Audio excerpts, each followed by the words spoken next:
Kantara movie तो आपने जरूर देखी होगी, लेकिन क्या आप जानते हैं कि जिसके ऊपर पूरी कहानी बनी, पंजुर्ली देव, वह असल में कहां से आए?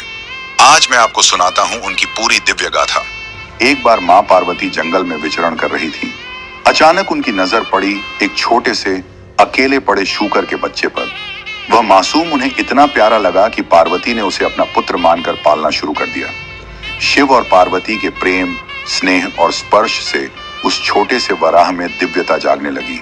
धीरे धीरे वह शिव गणों में शामिल हो गया, तेजस्वी, शक्तिशाली और चमक से भरा। अपराध और परिणाम समय के साथ उसकी शक्ति बढ़ती गई, पर शक्ति के साथ बढ़ गया अहंकार। एक दिन उसने अपनी शक्ति का गलत प्रयोग किया। उसकी उग्रता से खेत नष्ट हो गए, भोजन की कमी फैल गई और मनुष्य भूख से परेशान होने लगे। यह सब देखकर भगवान शिव को क्रोध आया। उन्होंने निश्चय किया कि इस वराह के अहंकार को समाप्त करना होगा।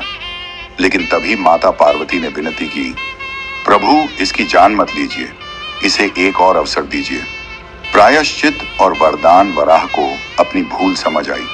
वह शिव पार्वती के चरणों में गिर पड़ा और क्षमा मांगने लगा। उसने कहा, मुझे कोई ऐसा कार्य दें जिससे मैं अपने अपराध का प्रायश्चित कर सकूं। शिव मुस्कुराए और बोले, जाओ, अब तुम पृथ्वी पर एक दिव्य शक्ति के रूप में स्थापित होगे। भूमि, अन्न और प्रकृति की रक्षा करोगे। और उसी क्षण वह दिव्य वराह पंजुरली देव के नाम से पृथ्वी पर अवतरित हो गया। पंजुरली देव का महत्व पंजुरली देव को माना जाता है। भूमि और फसलों का रक्षक, पवित्रता और सुरक्षा का प्रतीक, न्याय करने वाला देवता। जहां पंजुरली देव की पूजा होती है, वहां किसी भी प्रकार की दुष्टता या अन्याय टिक नहीं पाता।